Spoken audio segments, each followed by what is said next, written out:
Afro-Asian bloc, leading the UN Security Council on the 14th to authorize the withdrawal of Belgian troops and their replacement by a United Nations military force. This was fine with the United States, for the UN under Dag Hammarskjöld was very closely allied to Washington. The UN officials who led the Congo operation were Americans.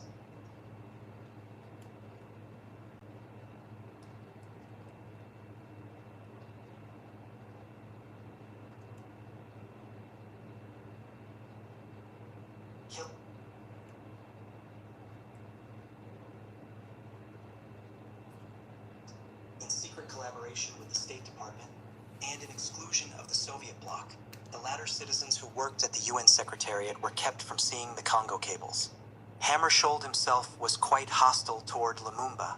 The UN force entered Katanga province and replaced the Belgian troops, but made no effort to end the secession. Unable to put down this uprising on his own, as well as one in another province, Lumumba had appealed to the United Nations as well as the United States to supply him with transport for his troops. When they both refused, he turned to the Soviet Union for aid, and received it, though military success still eluded him. The Congo was in turmoil in many places. In the midst of it, on September 5th, President Joseph Kasavubu suddenly dismissed Lumumba as prime minister, a step of very debatable legality, taken with much American encouragement and assistance, as Kasavubu sat at the feet of the CIA men. The action was taken, said the Church Committee later, despite the strong support for Lumumba in the Congolese parliament. During the early 1960s, according to a highly placed CIA executive, the agency regularly bought and sold Congolese politicians. U.S. diplomatic sources subsequently confirmed that Kasavubu was amongst the recipients. Hammarskjöld publicly endorsed the dismissal before the Security Council, and when Lumumba tried to broadcast his case to the Congolese people, UN forces closed the radio station. Instead, he appeared before the legislature, and by dint of his formidable powers of speech, both houses of parliament voted to reaffirm him as prime minister. But he could taste the fruits of his victory for only a few days, for on the 14th, Army strongman Joseph Mobutu took power in a military coup designed by the United States. Even during this period, with Lumumba not really in power, CIA and high administration officials continued to view him as a threat. His talents and dynamism appear to be the overriding factor in reestablishing his position each time it seems half lost.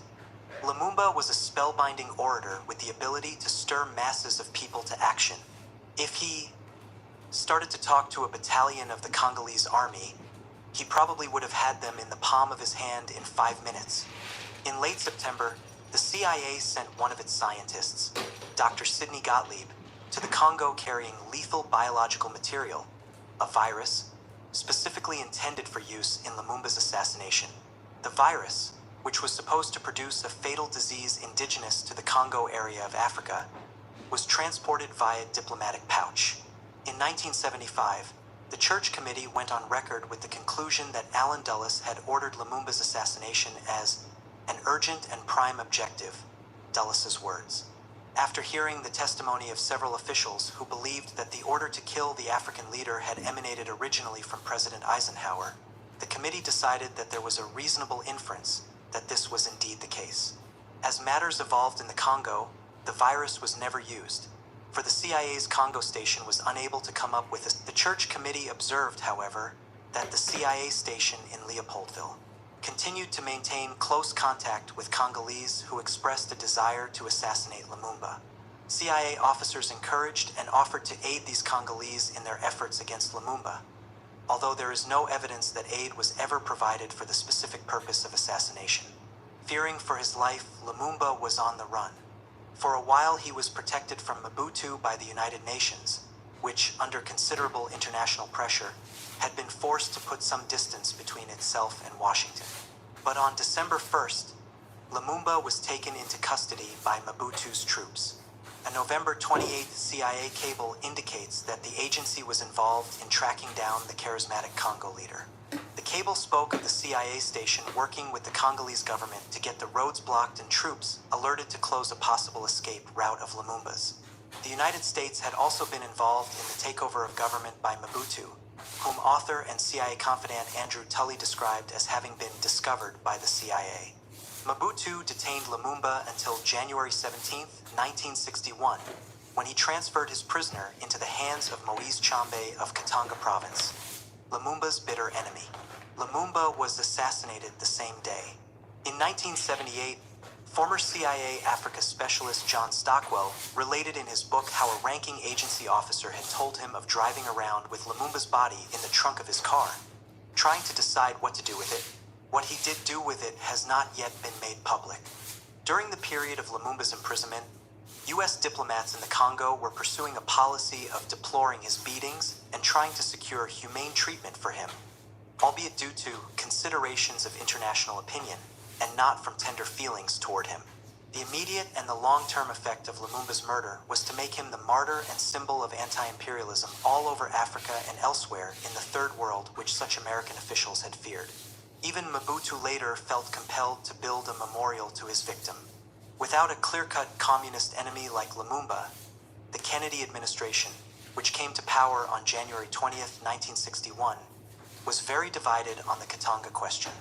Although the United States wound up supporting, in the name of Congolese stability, the UN military operation in the summer to suppress the secession, Tshombe had outspoken support in the US Congress, and sentiment amongst officials at the State Department and the White House mirrored this division. The sundry economic and diplomatic ties of these officials appear to have been more diverse and contradictory than under the Eisenhower administration, and this is reflected in the lack of a unified policy. However, according to Kennedy advisor and biographer Arthur Schlesinger, opinions on both sides of the issue were expressed in terms of hindering supposed malevolent Soviet/communist designs in the Congo. In an even more marked policy division, U.S. Air Force C-130s were flying Congolese troops and supplies against the Katangese rebels, while at the same time the CIA and its covert colleagues in the Pentagon were putting together an air armada of heavy transport aircraft, along with mercenary units, to aid the very same rebels. This marked at least the third instance of the CIA acting in direct military opposition to another arm of the U.S. government. Washington officials were more in unison when dealing with another prominent leftist, Antoine Gizenga, who had been vice prime minister under Lumumba. Following the latter's dismissal, according to the Church Committee, the CIA station chief in the Congo, Lawrence Devlin, urged a key Congolese leader, presumably Mobutu, to arrest or undertake a more permanent disposal of Lumumba, Gizenga, and Mulil. Pierre Mulil was another Lumumba lieutenant. Gizenga was in fact arrested shortly after Mobutu took power, but a UN contingent from Ghana, whose leader, Kwame Nkrumah, was Lumumba's ally, intervened and freed him. In the continuous musical chairs game of Congolese politics, the 1st of August 1961 found Gizenga as the vice prime minister under one Cyril Adula. By the end of the month, Gizenga was as well, and simultaneously, the leader of a rebel force that had set up a regime in the Stanleyville area which it proclaimed as the legitimate government of the entire Congo. He fancied himself the political and spiritual successor to Lumumba. The Soviet Union may have believed Gizenga, for apparently they were sending him arms and money, using Sudan, which borders the Congo on the north, as a conduit. When the CIA learned that a Czech ship was bound for Sudan with a cargo of guns disguised as Red Cross packages for refugee relief in the Congo, the agency turned to its most practiced art, bribery, to persuade a crane operator to let one of the crates drop upon arrival. On that day, the dockside was suddenly covered with new Soviet Kalashnikov rifles. Through an equally clever ploy at the Khartoum, Sudan, airport, the CIA managed to separate a Congolese courier from his suitcase of Soviet money destined for Gizenga. The State Department, meanwhile, was, in its own words, urging Adula to dismiss Gizenga and declare him in rebellion against the national government so that police action can now be taken against him. We are also urging the UN to take military action to break his rebellion. We are making every effort to keep Gizenga isolated from potential domestic and foreign support. We have taken care to ensure that this U.S. aid has been channeled through the central government in order to provide the economic incentive to encourage support for that government. The CIA was supplying arms and money to Adula's supporters, as well as to Mobutu's. Adula, who had a background of close ties to both the American labor movement and the CIA International Labor Movement, via the International Confederation of Free Trade Unions, see British Guiana chapter, was chosen to be prime minister instead of Gazenga by a parliamentary conference during which the parliamentarians were bribed by the CIA and even by the United Nations. A subsequent CIA memorandum was apparently paying tribute to this when it stated, "The UN and the United States, in closely coordinated activities, played essential roles in this significant success over Gazenga." In January 1962, United Nations forces with strong American backing ousted Gazenga and his followers from Stanleyville, and a year later finally forced Chambe to end his secession in Katanga. These actions were carried out in the name of uniting the Congo, as if this were a matter to be decided by other than Congolese. Never before had the UN engaged in such offensive military operations, and the World Organization was criticized in various quarters for having exceeded its charter. In any event, the operation served only to temporarily slow down the dreary procession of changing leaders, attempted coups, autonomous armies, shifting alliances, and rebellions. Adding an ironic and absurd touch to the American Congo policy, 3 months after the successful action against Gazenga, Allen Dulles, thanks to the Bay of Pigs, now the former director of the CIA, informed a television audience that the United States had overrated the danger of Soviet involvement. It looked as though they were going to make a serious attempt at takeover in the Belgian Congo. Well, it did not work out that way at all.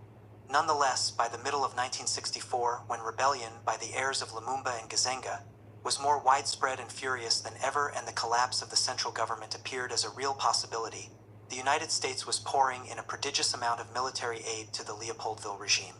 In addition to providing arms and planes, Washington dispatched some 100 to 200 military and technical personnel to the Congo to aid government troops, and the CIA was conducting a paramilitary campaign against the insurgents in the eastern part of the country. The government was now headed by none other than Moise Chambe, a man called Africa's most unpopular African, for his widely recognized role in the murder of the popular Lumumba and for his use of white mercenaries, many of them South Africans and Rhodesians, during his secession attempt in Katanga. Chambe defended the latter action by explaining that his troops would not fight without white officers. Chambe once again called upon his white mercenary army, numbering 400 to 500 men, and the CIA called upon its own mercenaries as well, a band which included Americans, Cuban exile veterans of the Bay of Pigs, Rhodesians, and South Africans, the latter having been recruited with the help of the South African government. "Bringing in our own animals" was the way one CIA operative described the operation. The agency's pilots carried out regular bombing and strafing missions against the insurgents, although some of the Cubans were reported to be troubled at being ordered to make indiscriminate attacks upon civilians. Looking back at the affair in 1966, the New York Times credited the CIA with having created an instant air force in the Congo.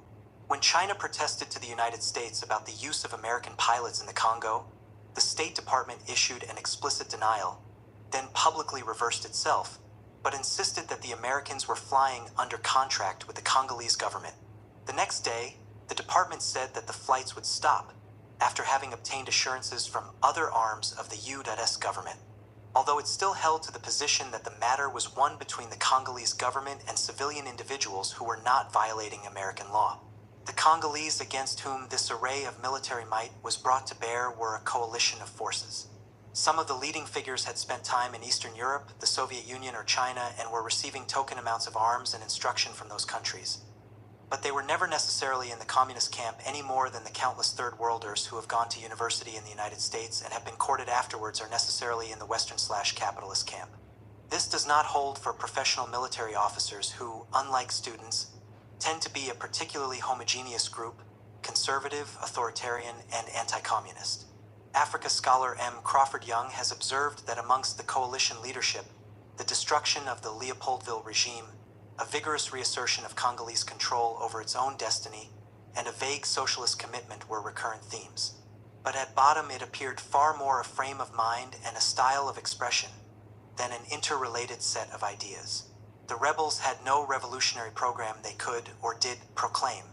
Coexisting with this element within the coalition were currents of various esoteric churches, messianic sects, witch-finding movements, and other occult inspirations, as well as plain opportunists. Many believed that the magic of their witch doctors would protect them against bullets. One of their leaders, Pierre Mulliel, was a quasi-Catholic who baptized his followers in his own urine to also make them immune to bullets. The insurgents were further divided along tribal lines and were rent by debilitating factionalism. No single group or belief could dominate. Rebel success created the image of unified purpose and revolutionary promise, wrote Young. Only in its subsequent phase of decay and disintegration did the coalition's dramatic lack of cohesion and disparity in purpose and perception become fully evident.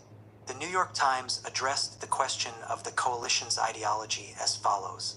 There is evidence that most supporters of the Stanleyville regime have no ideological commitment, but are mainly Congolese who are disillusioned with the corruption and irresponsibility that has characterized the Leopoldville regimes. The rebel leaders have received advice and money from communists, but few, if any, of the rebels consider themselves communists. It is probable that few have heard of Karl Marx. In the coalition-controlled area of Stanleyville, between 2,000 and 3,000 white foreigners found themselves trapped by the war. One of the rebel leaders, Christopher Benai, conditioned their safe release upon various military concessions, principally a cessation of American bombing, but negotiations failed to produce an agreement. Instead, on November 24, 1964, the United States and Belgium staged a dramatic rescue mission in which over 500 Belgian paratroopers were dropped at dawn into Stanleyville from American transport planes. Much chaos followed, and the reports are conflicting, but it appears that more than 2,000 hostages were rescued, in the process of which the fleeing rebels massacred about 100 others and dragged several hundred more into the bush. American and Belgian officials took great pains to emphasize the purely humanitarian purpose of the mission. However, the rescuers simultaneously executed a key military maneuver when they seized the strategic points of the city and coordinated their operation with the advancing columns of Chambe's mercenary army that was moving swiftly towards the city. Moreover, in the process of the rescue, the rescuers killed dozens of rebels and did nothing to curtail Chambe's troops when they reached Stanleyville and began an orgy of looting and killing. Chambe may have provided a reminder of the larger-than-humanitarian stake at hand in the Congo when, in the flush of the day's success, he talked openly with a correspondent of the Times of London who reported that Chambe was confident that the fall of Stanleyville would give a new impetus to the economy and encourage investors. It would reinforce a big development plan announced this morning in collaboration with the United States, Britain, and West Germany. The collapse of the rebels' stronghold in Stanleyville marked the beginning of the end for their cause. By spring 1965, their fortune was in sharp decline, and the arrival of about 100 Cuban revolutionaries, amongst whom was Che Guevara himself, had no known effect upon the course of events. Several months later, Guevara returned to Cuba in disgust at the low level of revolutionary zeal exhibited by the Congolese guerrillas and the local populace. The concluding tune for the musical chairs was played in November, when Joseph Mobutu overthrew Chambe and Kasavubu. Mobutu, later to adopt the name Mobutu Sese Seko, has ruled with a heavy dictatorial hand ever since. In the final analysis, it mattered precious little to the interests of the US government whether the forces it had helped defeat were really communist or not by whatever definition. The working premise was that there was now fixed in power over a more or less unified Congo, a man who would be more cooperative with the CIA in its African adventures and with Western capital, and less accessible to the socialist bloc than the likes of Lumumba, Gizenga et al. Would have been. The CIA has chalked this one up as a victory. What the people of the Congo, now Zaire, won is not clear. Under Mobutu, terror and repression became facts of daily life. Civil liberties and other human rights were markedly absent. The country remains one of the poorest to be found anywhere despite its vast natural riches. Mobutu, however, is reputed to be one of the richest heads of state in the world. See Zaire chapter. William Atwood, U.S. ambassador to Kenya in 1964-65, who played a part in the hostage negotiations, also saw the U.S. role in the Congo in a positive light. Bemoaning African suspicions toward American motives there, he wrote, "It was hard to convince people that we had provided the Congo with $420 million in aid since independence just to prevent chaos. They couldn't believe any country could be that altruistic." Atwood's comment is easier to understand when one realizes that the word chaos has long been used by American officials to refer to a situation over which the United States has insufficient control to assure that someone distinctly pro-Western will remain in or come to power. When President Eisenhower, for example, decided to send troops into Lebanon in 1958, he saw it as a move, he later wrote, to stop the trend towards chaos. 27. Brazil 1961, 1964. Introducing the marvelous new world of death squads. When the leading members of the U.S. diplomatic mission in Brazil held a meeting one day in March 1964, they arrived at the consensus that President João Goulart's support of social and economic reforms was a contrived and thinly veiled vehicle to seize dictatorial power. The American ambassador, Lincoln Gordon, informed the State Department that a desperate lunge by Goulart for totalitarian power might be made at any time.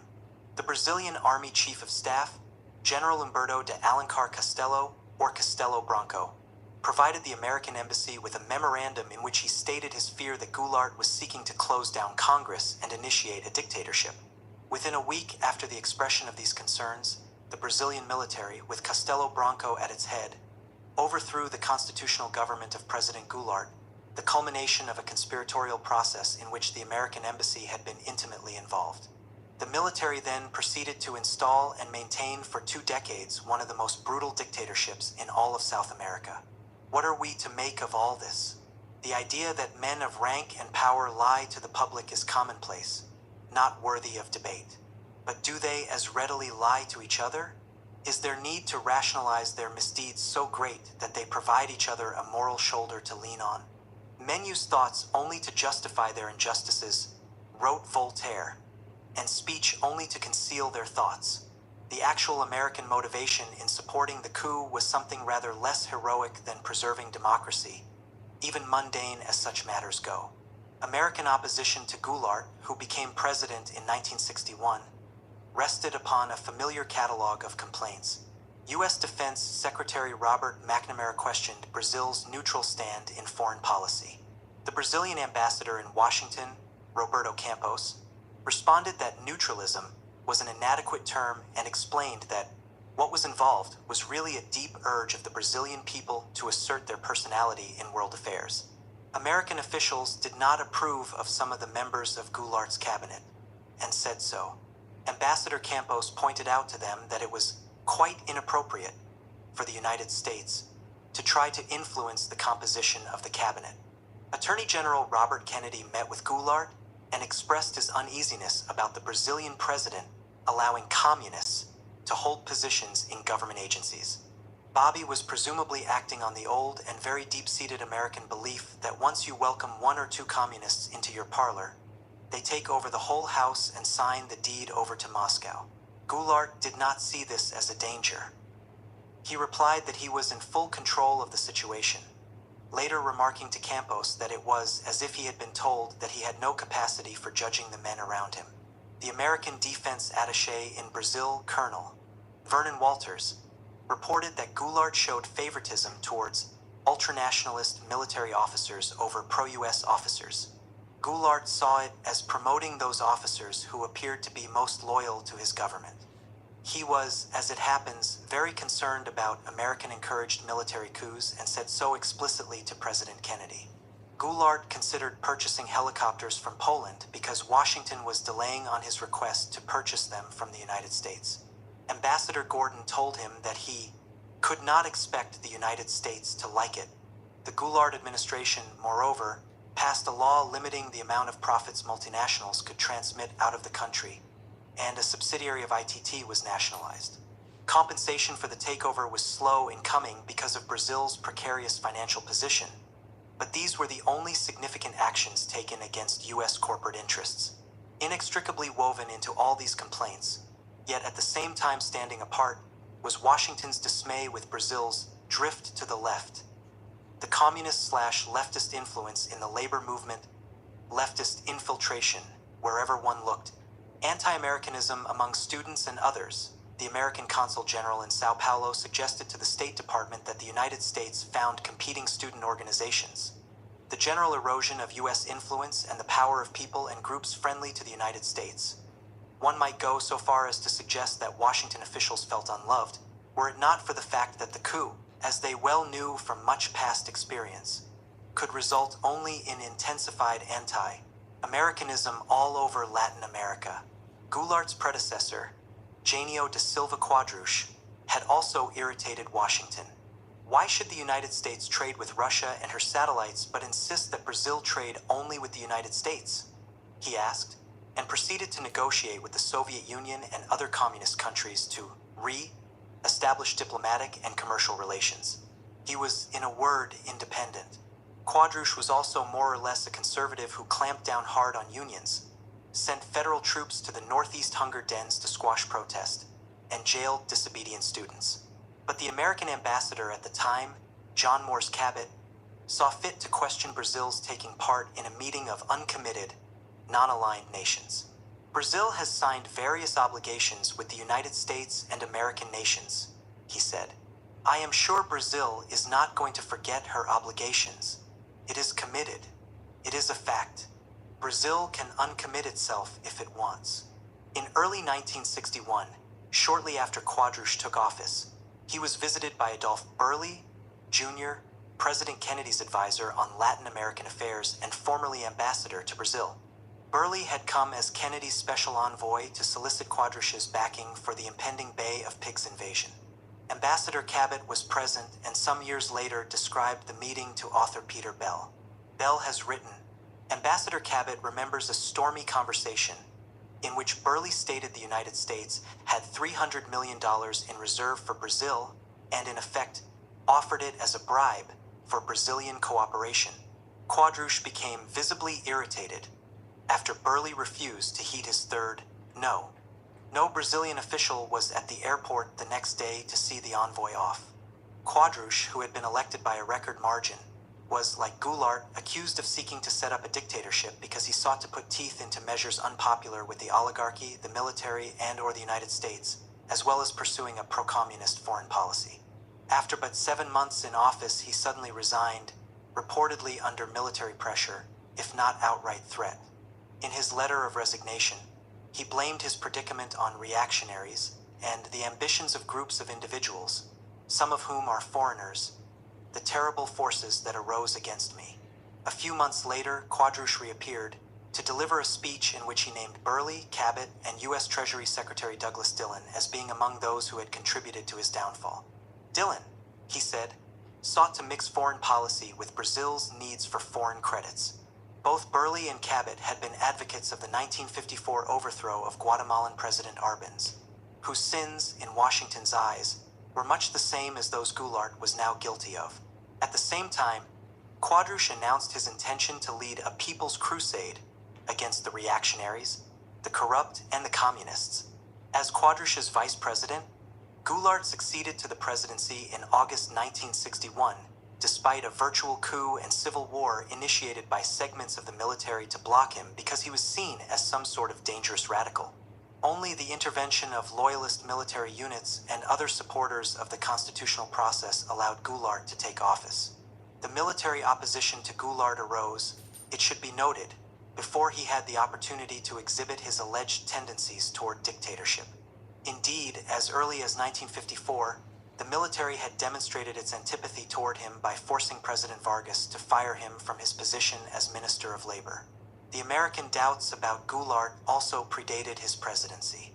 In 1960, when Goulart was elected vice president, concern at the State Department and the Pentagon turned to panic, according to an American official who served in Brazil. Goulart tried to continue Quadrush's independent foreign policy. His government went ahead with resumption of relations with socialist countries, and at a meeting of the Organization of American States in December 1961, Brazil abstained on a vote to hold a special session aimed at discussing the Cuban problem, and stood strongly opposed to sanctions against the Castro government. A few months later, speaking before the U.S. Congress, Goulart affirmed Brazil's right to take its own stand on some of the Cold War issues. He declared that Brazil identified itself with the democratic principles which unite the peoples of the West, but was not part of any politico-military bloc. Time magazine, in common with most U.S. media, has a difficult time understanding the concept and practice of independence amongst America's allies. In November 1961, the magazine wrote that Brazil's domestic politics were confused and that the country was also adrift in foreign affairs. Goulart is trying to play the old Quadrush game of international independence, which means wooing the East while panhandling from the West. Time was critical of Goulart in that he had sought an invitation to visit Washington, and on the same day, he received it. He called in Communist Poland's visiting foreign minister, Adam Rapacki, and awarded him the Order of the Southern Cross, the same decoration that Quadrush hung on Cuba's Marxist mastermind, Che Guevara. Former Time editor and Latin America correspondent John Gerassi commented that every visiting foreign dignitary received this medal, the Cruzeiro do Sul, as part of protocol. He added, "Apparently Time thinks that any president who wants to visit us must necessarily hate our enemies as a consequence, and is confused whenever this does not occur." But, of course, Time magazine is so unused to the word independent that an independent foreign policy must be very confusing indeed. In South America, where everyone would like to follow an independent foreign policy, but where only Brazil has, at times, the courage, no one was confused. Goulart, a millionaire landowner and a Catholic who wore a medal of the Virgin around his neck, was no more a communist than was Quadrush, and he strongly supported the United States during the Cuban Missile Crisis of October 1962. He offered Ambassador Gordon a toast to the Yankee victory, perhaps unaware that only 3 weeks earlier, during federal and state elections in Brazil, CIA money had been liberally expended in support of anti-Goulart candidates. Former CIA officer Philip Agee has stated that the agency spent between $12 and $20 million on behalf of hundreds of candidates. Lincoln Gordon says the funding came to no more than $5 million. In addition to the direct campaign contributions, the CIA dipped into its bag of dirty tricks to torment the campaigns of leftist candidates. At the same time, the Agency for International Development Aid, at the express request of President Kennedy, was allocating monies to projects aimed at benefiting chosen gubernatorial candidates. While Goulart was president, no new U.S. economic assistance was given to the central government, while regional assistance was provided on a markedly ideological basis. When the military took power, this pattern was sharply altered. Agee adds that the CIA carried out a consistent propaganda campaign against Goulart, which dated from at least the 1962 election operation, and which included the financing of mass urban demonstrations, proving the old themes of God, country, family, and liberty to be as effective as ever in undermining a government.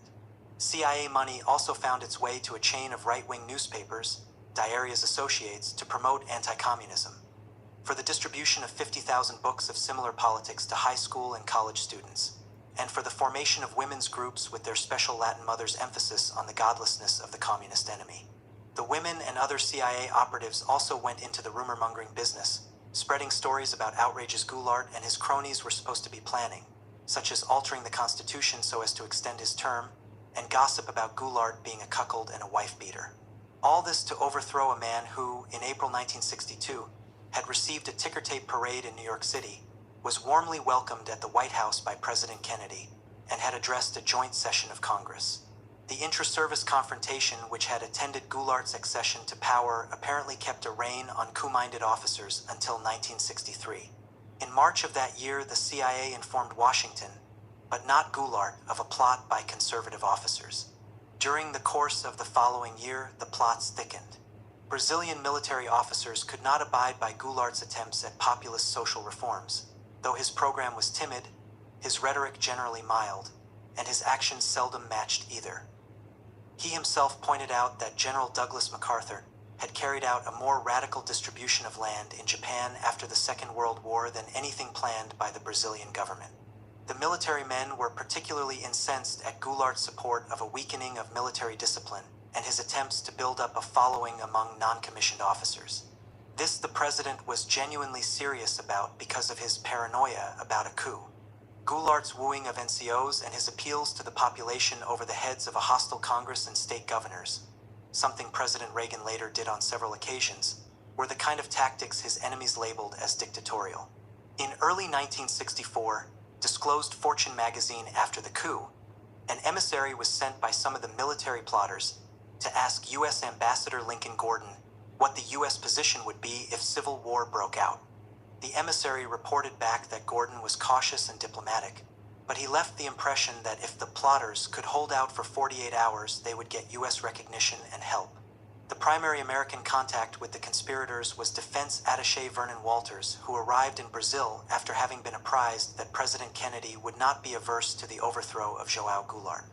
Walters, who later became deputy director of the CIA, had an intimacy with leading Brazilian military officers, particularly General Castelo Branco, going back to World War II when Walters had served as interpreter for the Brazilian Expeditionary Force then fighting in Italy with the Allies.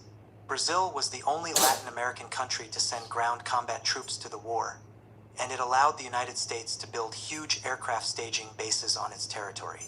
The relationship between US and Brazilian officers was continued and enhanced after the war by the creation of the Higher War College, Escola Superior de Guerra, in Rio de Janeiro in 1949. Latin America historian Thomas E. Skidmore has observed, under the US-Brazilian military agreements of the early 1950s, the US Army received exclusive rights to render assistance in the organization and operation of the college, which had been modeled on the National War College in Washington.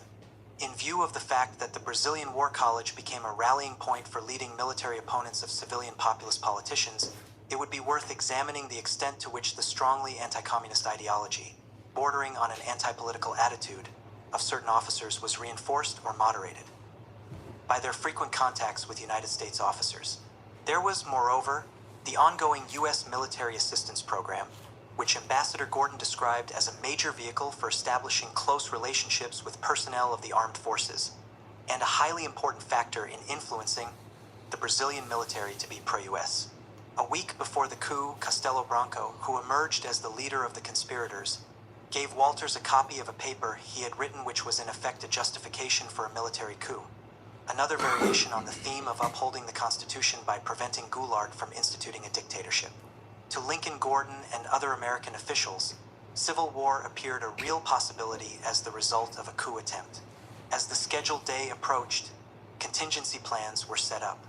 A large quantity of petroleum would be sent to Brazil and made available to the insurgent officers, an especially vital commodity if Goulart supporters in the State Oil Union were to blow up or control the refineries. A U.S. Navy task force would be dispatched to Brazilian coastal waters, the presence of which would deliver an obvious message to opponents of the coup.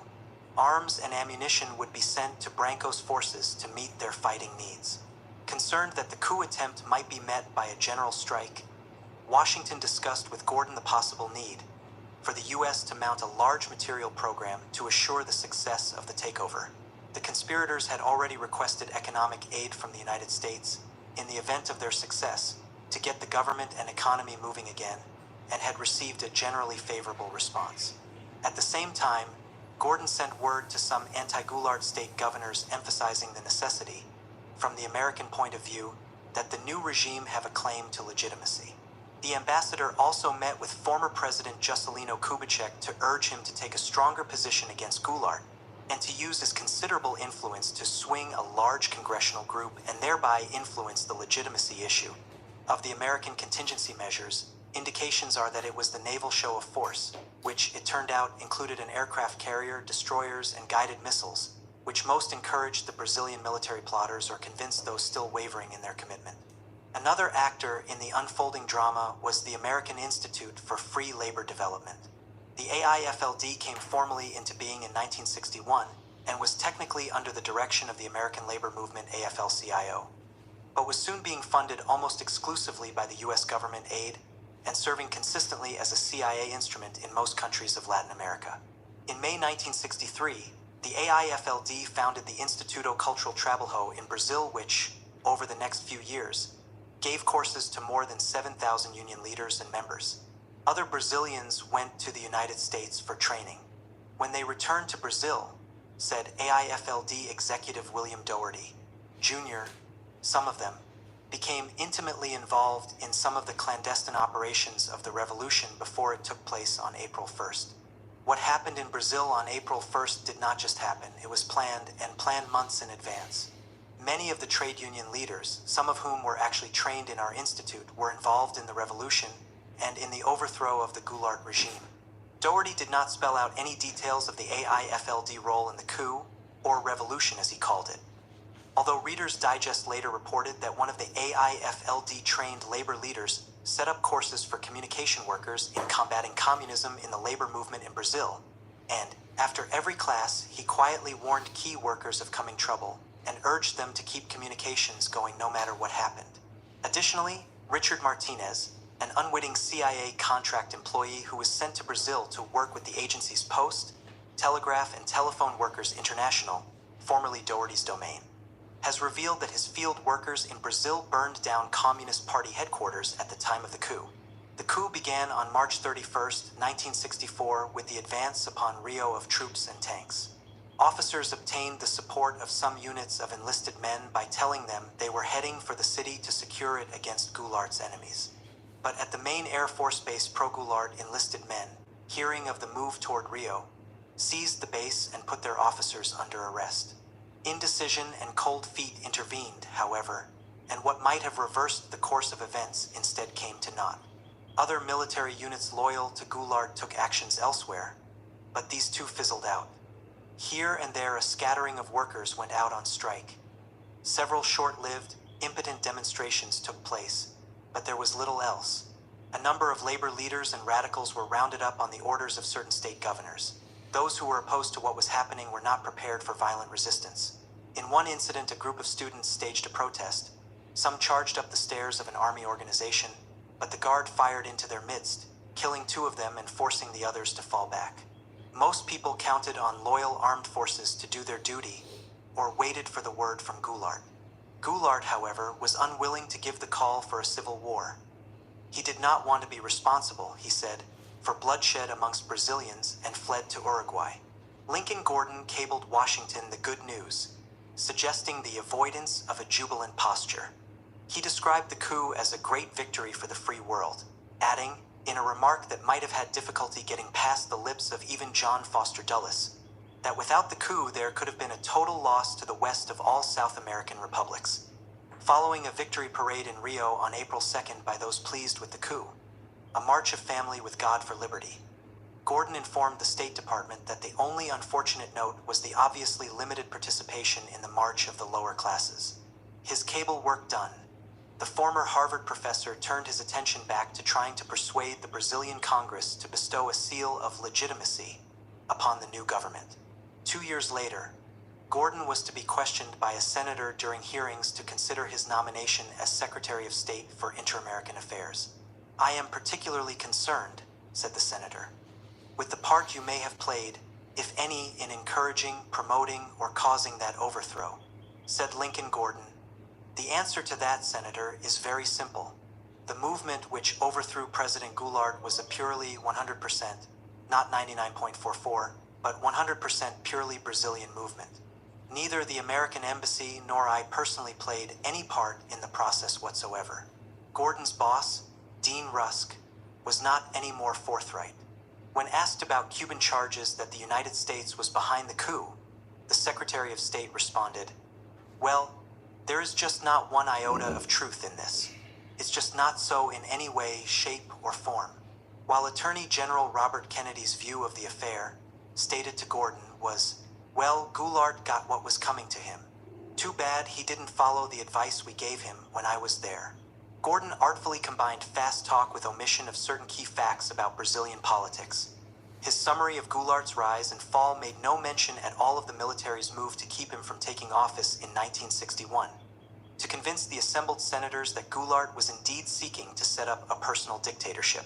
Depending on the setting, either saving Brazil from dictatorship or saving Brazil from communism was advanced as the rationale for what took place in 1964.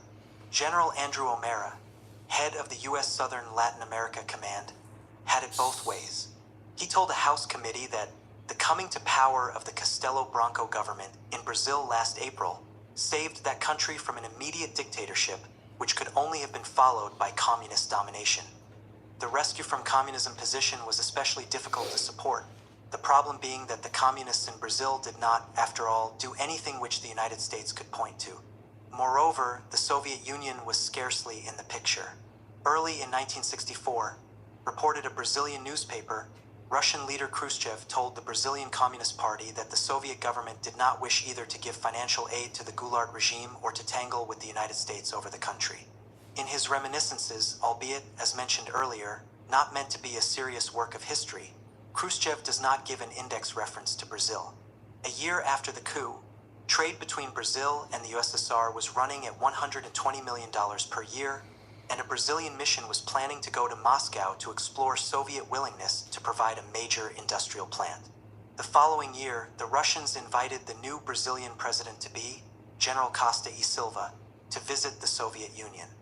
During the entire life of the military dictatorship, extending into the 1980s, Brazil and the Soviet bloc engaged in extensive trade and economic cooperation, reaching billions of dollars per year and including the building of several large hydroelectric plants in Brazil. A similar economic relationship existed between the Soviet bloc and the Argentine military dictatorship of 1976 to 83, so much so that in 1982, when Soviet leader Brezhnev died, the Argentine government declared a national day of mourning. It was only by ignoring facts like these during the Cold War that the anti-communist propaganda machine of the United States could preach about the international communist conspiracy and claim that the coup in Brazil had saved the country from communism. For a typical example of this propaganda, one must read The Country That Saved Itself, which appeared in Reader's Digest several months after the coup. The innumerable lies about what occurred in Brazil, fed by the magazine to its millions of readers, undoubtedly played a role in preparing the American public for the great anti-communist crusade in Vietnam just picking up steam at the time.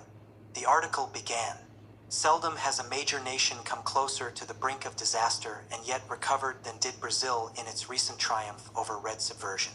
The communist drive for domination, marked by propaganda, infiltration, terror, was moving in high gear. Total surrender seemed imminent, and then the people said no. The type of independence shown by the Brazilian military government in its economic relations with the Soviet Union was something Washington could accept from a conservative government, even the occasional nationalization of American property, when it knew that the government could be relied upon to keep the left suppressed at home and to help in the vital Cold War anti-communist campaigns abroad. In 1965, Brazil sent 1,100 troops to the Dominican Republic in support of the US invasion, the only country in Latin America to send more than a token force. And in 1971 and 1973, the Brazilian military and intelligence apparatuses contributed to the American efforts in overthrowing the governments of Bolivia and Chile. The United States did not rest on its laurels. CIA headquarters immediately began to generate hemisphere-wide propaganda, as only the agency's far-flung press asset network could, in support of the new Brazilian government and to discredit Goulart.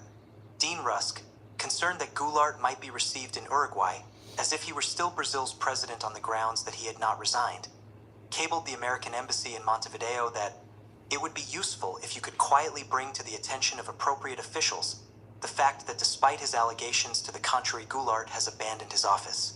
At the same time, the CIA station in Uruguay undertook a program of surveillance of Brazilian exiles who had fled from the military takeover, to prevent them from instigating any kind of insurgency movement in their homeland. It was a simple matter for the agency to ask their paid friend, the head of Uruguayan intelligence, to place his officers at the residences of Goulart and other key Brazilians. The officers kept logs of visitors while posing as personal security men for the exiles, although it is unlikely that the exiles swallowed the story. In the first few days following the coup, several thousand Brazilians were arrested. Communist and suspected communist, all AIFLD graduates were promptly appointed by the new government to purge the unions.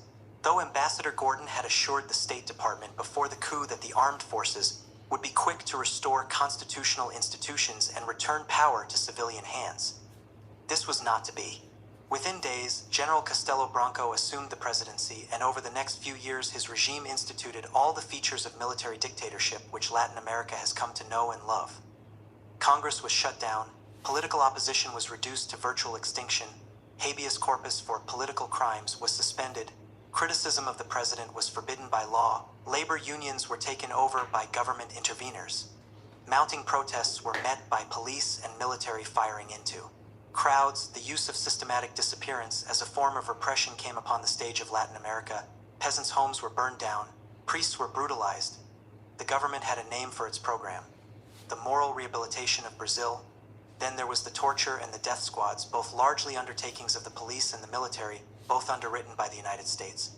In the chapters on Guatemala and Uruguay, we shall see how the U.S. Office of Public Safety, OPS, the CIA and aid combined to provide the technical training, the equipment, and the indoctrination which supported the horrors in those countries. It was no less the case in Brazil. Dan Mitrione of the OPS, whom we shall encounter in his full beauty as a torturer in Uruguay, began his career in Brazil in the 1960s. By 1969, OPS had established a national police force for Brazil and had trained over 100,000 policemen in the country, in addition to 523 receiving more advanced instruction in the United States. About 1/3 of the students' time at the police academies was devoted to lectures on the communist menace and the need to battle against it. The bomb school and techniques of riot control were other important aspects of their education. Tortures range from simple but brutal blows from a truncheon to electric shocks. Often the torture is more refined. The end of a reed is placed in the anus of a naked man hanging suspended downwards on the pau de arara parrot's perch, and a piece of cotton soaked in petrol is lit at the other end of the reed. Pregnant women have been forced to watch their husbands being tortured. Other wives have been hung naked beside their husbands and given electric shocks on the sexual parts of their body, while subjected to the worst kind of obscenities. Children have been tortured before their parents and vice versa. At least one child, the 3-month-old baby of Virgilio Gomes da Silva, was reported to have died under police torture. The length of sessions depends upon the resistance capacity of the victims and have sometimes continued for days at a time. Amnesty International. Judge Agamemnon Duarte indicated that the CCC commandos to hunt communists, a death squad armed and aided by the police, and the CIA are implicated in the murder of Father Enrique Neto. He admitted that the American Secret Service, CIA, was behind the CCC. Jornal do Brasil. Chief of Staff of the Brazilian Army, General Breno Borges Forte, at the 10th Conference of American Armies in 1973. The enemy is undefined. It adapts to any environment and uses every means, both licit and illicit, to achieve its aims. It disguises itself as a priest, a student, or a campesino, as a defender of democracy or an advanced intellectual, as a pious soul or as an extremist protester. It goes into the fields and the schools, the factories and the churches, the universities and the magistracy. If necessary, it will wear a uniform or civil garb.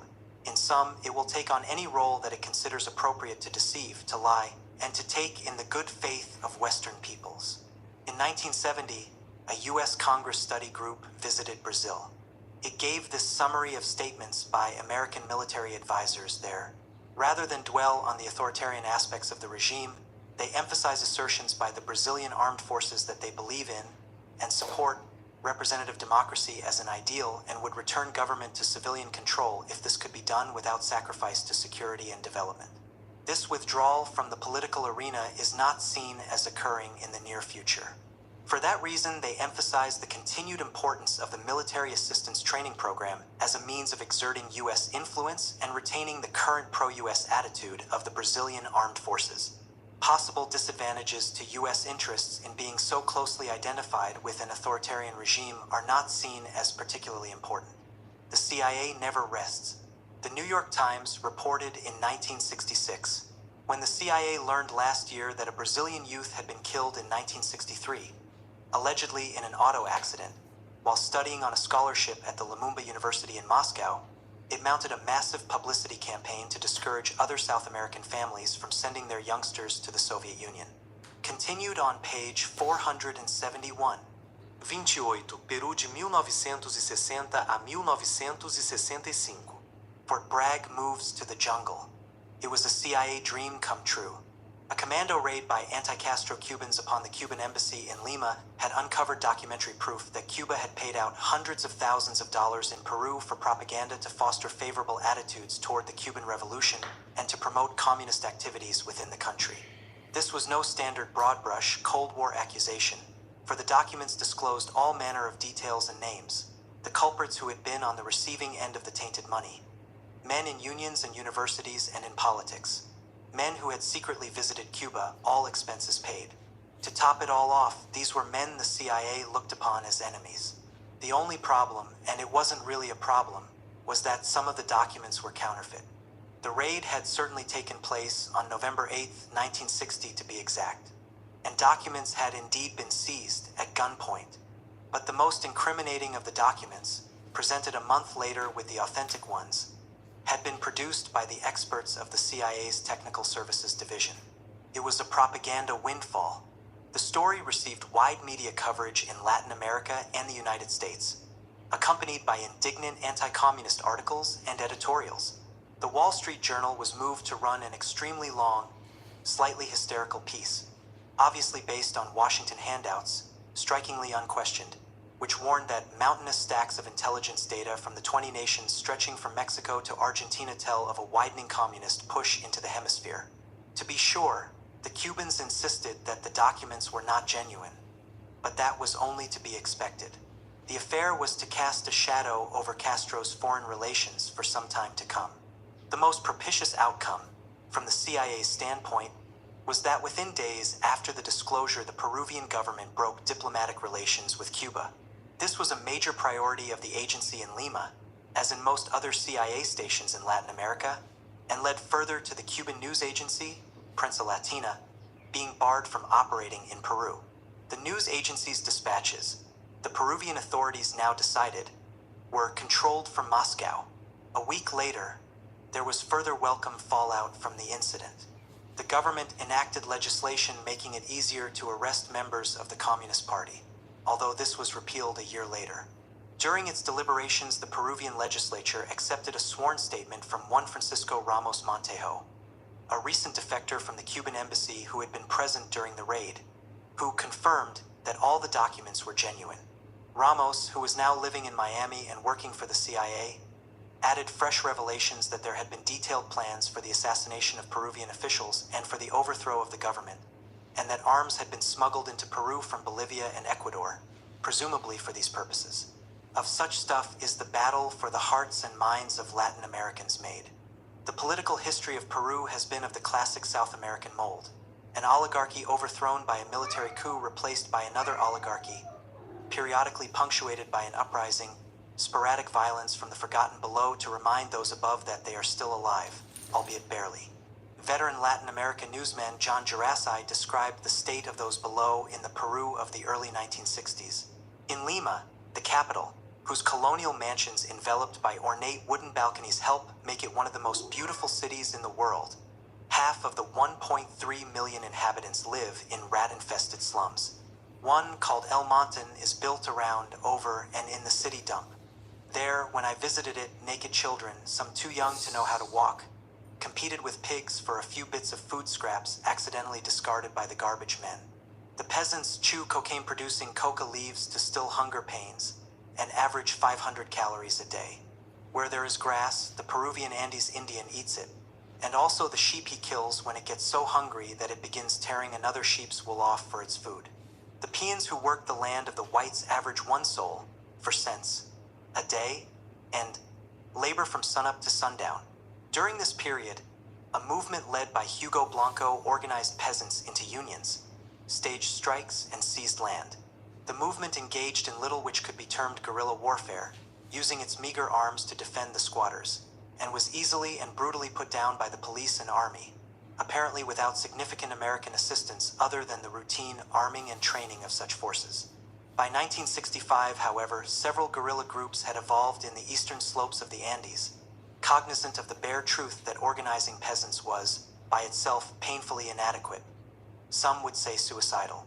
Inspired by the Cuban Revolution, impressed with the social gains which had followed, and, in some cases, trained by the Cubans, these sons of the middle class met in May to plan a common strategy. Guerrilla warfare began in earnest the following month. By the end of the year, however, a joint Peruvian-American counterinsurgency operation had broken the back of 3 rebel groups, 2 of them in less than 2 months. Those guerrillas who remained alive and active were reduced to futile and impotent skirmishes over the next year or so. The role of the CIA in this definitive military mop-up has been concisely depicted by the former high official of the agency, Victor Marchetti. Green Berets participated in what was the CIA's single large-scale Latin American intervention of the post-Bay of Pigs era. This occurred in the mid-1960s, when the agency secretly came to the aid of the Peruvian government, then plagued by guerrilla troubles in its remote eastern regions. Unable to cope adequately with the insurgent movement, Lima had turned to the US government for aid, which was immediately and covertly forthcoming. The agency financed the construction of what one experienced observer described as a miniature Fort Bragg in the troubled Peruvian jungle region. complete with mess halls, classrooms, barracks, administrative buildings, parachute jump towers, amphibious landing facilities, and all the other accoutrements of paramilitary operations. Helicopters were furnished under cover of official military aid programs, and the CIA flew in arms and other combat equipment. Training was provided by the agency's Special Operations Division personnel and by Green Beret instructors on loan from the Army. In February 1966, Secretary of Defense Robert McNamara summed up this effort in a Senate hearing. In Peru, the government has already made good progress against guerrilla concentrations, and U.S.-trained and supported Peruvian Army and Air Force units have played prominent roles in this counter-guerrilla campaign. Typically, and ironically, such training would have included instilling in the Peruvian officers the motivation for doing battle with the insurgents in the first place. As U.S. military affairs scholar Michael Clare has pointed out, many Latin American military officers would rather command elite units like jet fighter squadrons, naval flotillas, or armored brigades than slug it out with the guerrillas in long, unspectacular jungle campaigns. U.S. training programs are designed, therefore, to emphasize the importance of counter-guerrilla operations and to suggest, thereby, that the United States will reward those officers who make a good showing at this kind of warfare. The extent to which American military personnel engaged directly in combat is not known. They did, however, set up their headquarters in the center of an area of heavy fighting, in the village of Manzanari, and in September 1965 the New York Times reported that when the Peruvian Army opened a major drive against the guerrillas, at least one United States Army counterinsurgency expert was said to have helped plan and direct the attack. In the urban areas, a concurrent roundup of guerrilla supporters was carried out, based materially on CIA intelligence. The list of subversives regularly compiled by agency stations throughout the world for just such occasions.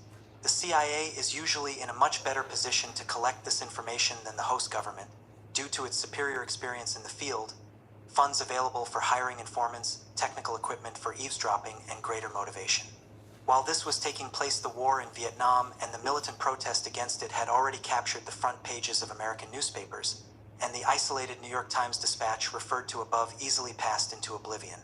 Yet, the American objective in Peru, to crush a movement aimed at genuine land reform and the social and political changes inevitably stemming from such, was identical to its objective in Vietnam. And the methods employed were similar: burning down peasants' huts and villages to punish support for the guerrillas, defoliating the countryside to eliminate guerrilla sanctuaries, saturation bombing with napalm and high explosives, even throwing prisoners out of helicopters.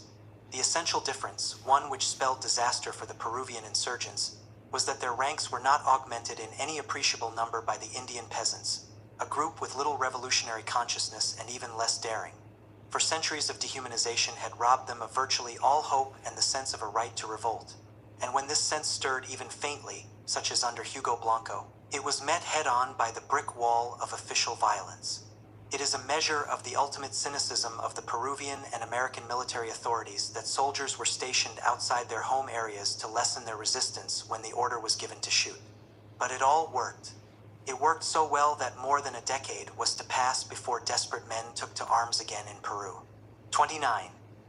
Dominican Republic 1960 to 1966. Saving democracy from communism by getting rid of democracy.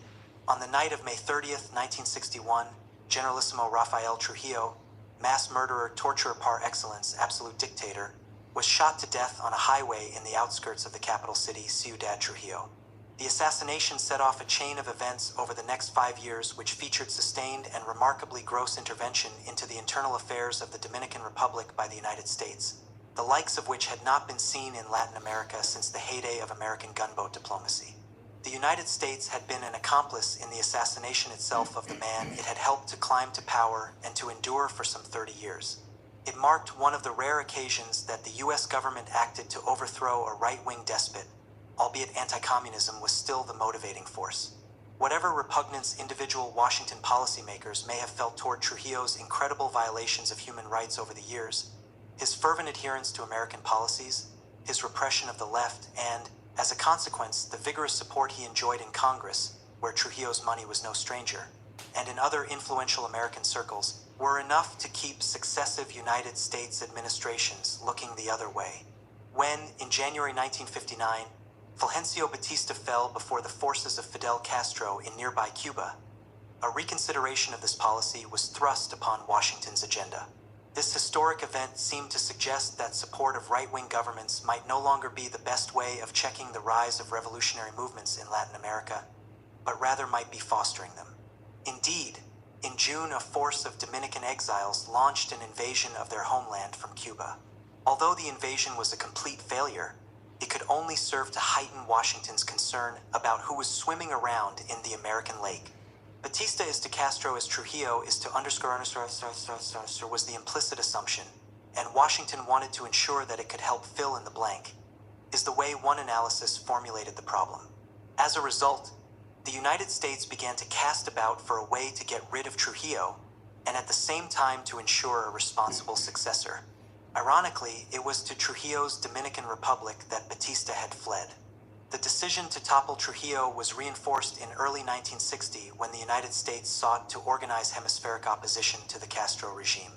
This policy ran head-on into the familiar accusation that the United States opposed only leftist governments, never those of the right, no matter how tyrannical.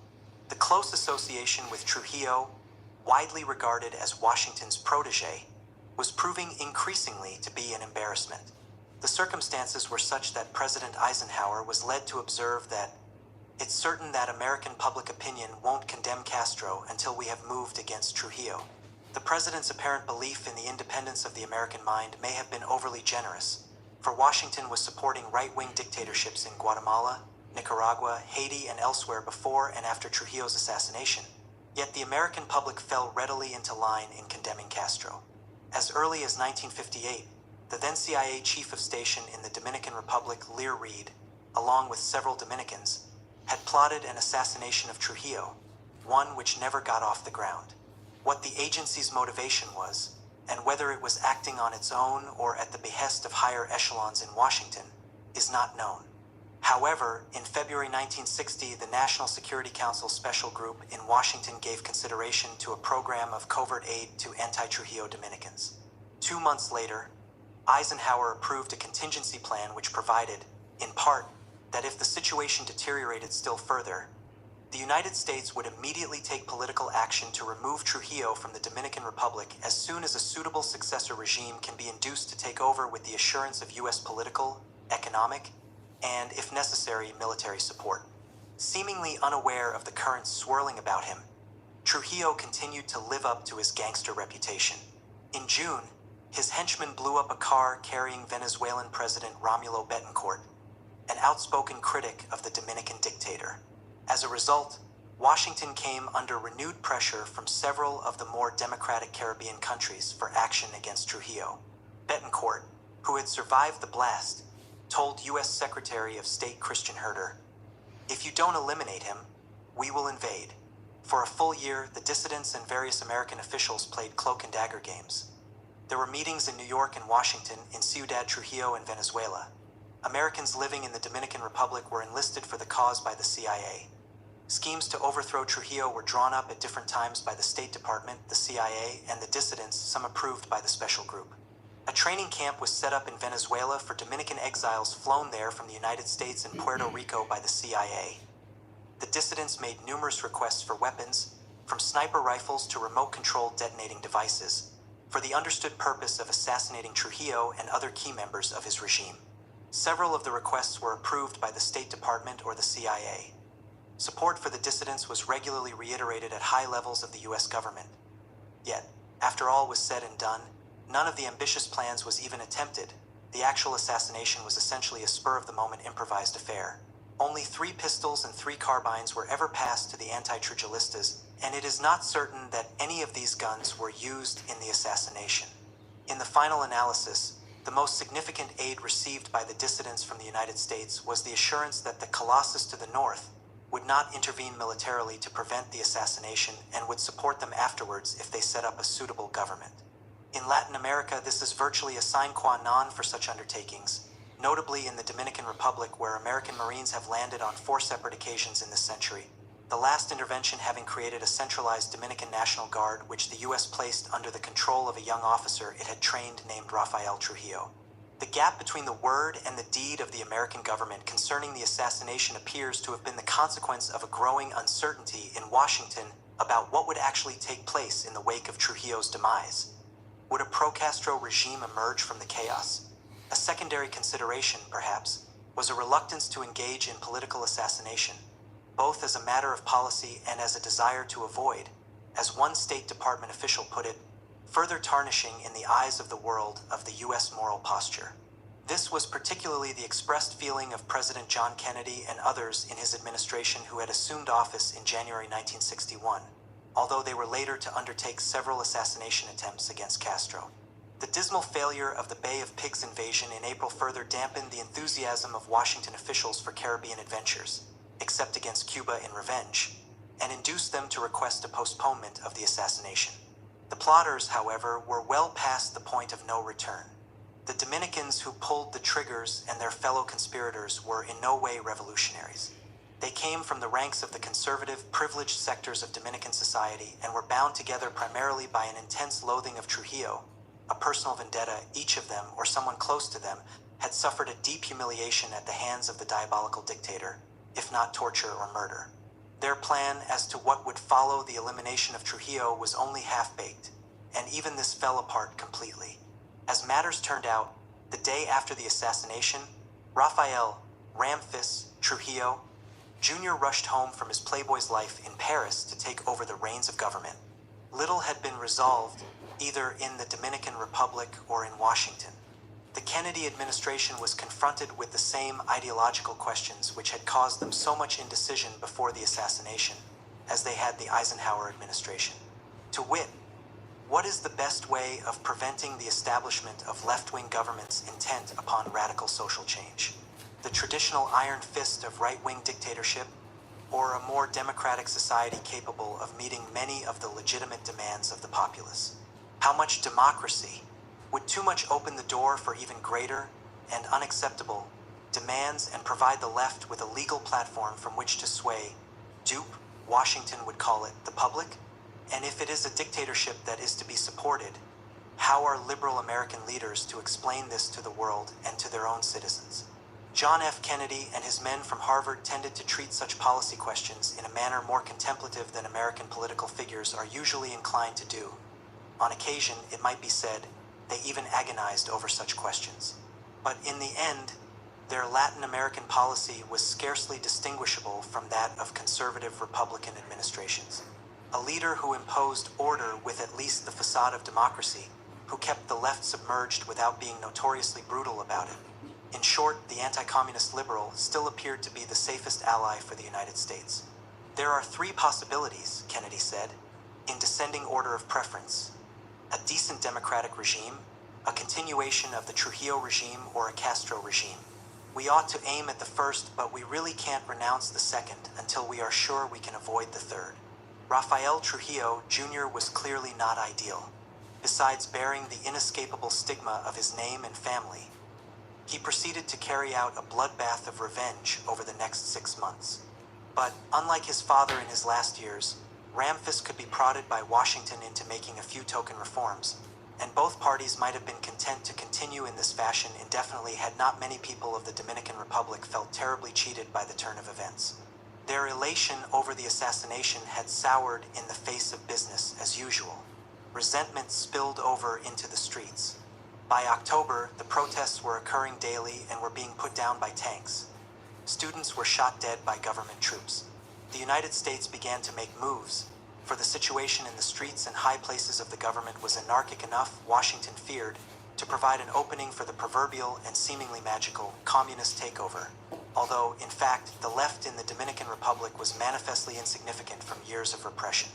American diplomats met in the capital city with the Trujillo clan and Dominican military leaders and bluntly told them that U.S. military power would, if necessary, be used to compel the formation of a provisional government headed by Joaquin Balaguer until elections could be held. Balaguer had been closely tied to the Trujillo family for decades, was serving as president under Trujillo at the time of the assassination, and had remained in the same capacity under Ramfis, but he was not regarded as a threat to continue the tyranny. As Kennedy put it, Balaguer is our only tool. The anti-communist liberals aren't strong enough. We must use our influence to take Balaguer along the road to democracy. Just how committed John F. Kennedy was to democracy in the Dominican Republic we shall presently see. To make certain that the Dominicans got the message, a U.S. naval task force of 8 ships with 1,800 Marines aboard appeared off the Dominican coast on November 19th, just outside the 3-mile limit but in plain sight of Ciudad Trujillo. Spanish-language broadcasts from the offshore ships warned that the Marines were prepared to come ashore, while overhead, American jet fighters streaked along the coastline. Brigadier General Pedro Rodriguez Echeverria, a key military figure, was persuaded by the United States to put aside any plans for a coup he may have been harboring and to support the American action. Rodriguez proceeded, whether of his own initiative is not clear, to order the bombing of the airbase outside the capital where Trujilistas had been massing troops. Over the next 2 days, Ramphis returned to the pleasure temples of Europe while other prominent Trujilistas left for the good life in Florida. However, when Balaguer proved to be a major obstacle to beginning the process of democratization and indicated that he did not regard his regime as temporary, the United States added its own special pressure to that of Balaguer's domestic opposition to force him to resign after only 2 months in office. Washington then turned around and issued another stern warning to General Rodriguez, threatened Dominican leaders with a large loss of aid if they supported a coup, and mounted another naval show of force to help other military officers block the general's attempt to seize power. While a 7-man Council of State then administered the affairs of government, the U.S. continued to treat the Dominican Republic as its private experiment in the prevention of communism. The American ambassador, John Bartlow Martin, pressed the Council to curb left-wing activity. By his own admission, Martin urged the use of methods once used by the police in Chicago: harassment of suspects by repeated arrests, midnight raids on their homes, beatings, etc. When street disturbances erupted, U.S. Attorney General Robert Kennedy arranged for riot control equipment to be sent to Santo Domingo, the original name of the capital, now restored. The equipment came complete with 2 Spanish-speaking Los Angeles detectives to impart to their Dominican counterparts the fine art of quelling such uprisings that they had acquired in the Mexican barrios of East Los Angeles. In a few weeks, Ambassador Martin could report that the council had re-won the streets, thanks almost entirely to those 2 detectives. This riot control unit remained as a permanent part of the Santo Domingo police force. Known as the Cascos Blancos, White Helmets, they came to be much hated by the populace. Shortly afterwards, the U.S. military undertook a long-range program to transform the country's armed forces into what was hoped would be an efficient anti-guerrilla organization, though guerrillas were as rare on the Caribbean island as members of the Trujillo family. Finally, in December 1962, elections were held, under terms dictated in large part by Ambassador Martin to the 2 major candidates. His purpose was to introduce into the Dominican Republic some of the features that Americans regard as necessary to a viable and democratic electoral system, but Martin's fiat was inescapably a highly condescending intrusion into the affairs of a supposedly sovereign nation. His instructions extended down to the level of what the loser should say in his concession speech. Further, under an emergency law, the United States and the Council arranged for the deportation of some 125 Trujilistas and Castro communists to the United States, from where they were not allowed to leave until after the election in order to help maintain stability so elections could be held. The winner and first more or less democratically elected president of the Dominican Republic since 1924 was Juan Bosch, a writer who had spent many years in exile while Trujillo reigned. Here at last was Kennedy's liberal anti-communist, non-military and legally elected by a comfortable majority as well. Bosch's government was to be the long sought-after showcase of democracy that would put the lie to Fidel Castro. He was given the grand treatment in Washington shortly before he took office in February 1963. Bosch was true to his beliefs. He called for land reform, including transferring some private land to the public sector as required, low-rent housing, modest nationalization of business, an ambitious project of public works, serving mass needs more than vested interests, a reduction in the import of luxury items. At the same time, he favored incentives to private enterprise and was open to foreign investment provided it was not excessively exploitative of the country. All in all, standard elements in the program of any liberal third world leader serious about social change. He was likewise serious about the thing called civil liberties. Communists, or those labeled as such, or anyone else, were not to be persecuted unless they actually violated the law. A number of American officials and congressmen expressed their discomfort with Bosch's plans, as well as his stance of independence from the United States. Land reform and nationalization are always touchy issues in Washington, the stuff that creeping socialism is made of. In several quarters of the US press, Bosch was red-baited and compared with Castro, and the Dominican Republic with Cuba. Castro, for his part, branded Bosch a Yankee puppet.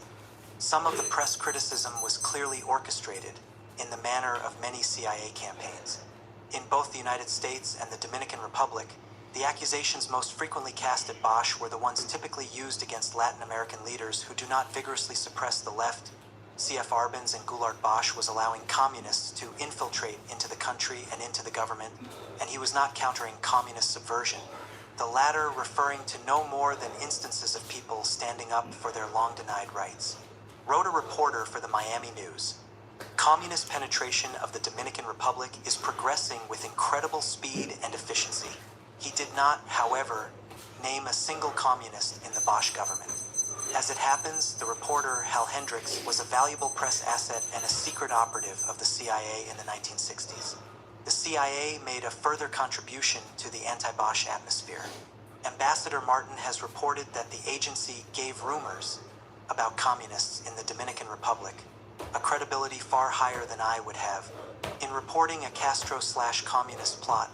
However wildly implausible, it is obviously safer to evaluate it as could be true than as nonsense. John F.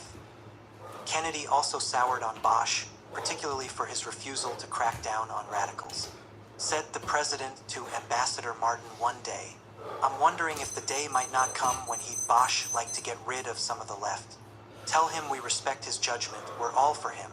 But the time may come when he'll want to deport 30 or 50 people, when it'd be better to deport them than to let them go. I suppose he'd have to catch them in something." When the United States failed to commit any new economic assistance to the Dominican Republic and generally gave the indication that one Bosch was a doomed venture, right-wing Dominican military officers could only be encouraged in their craving to be rid of the president and his policies.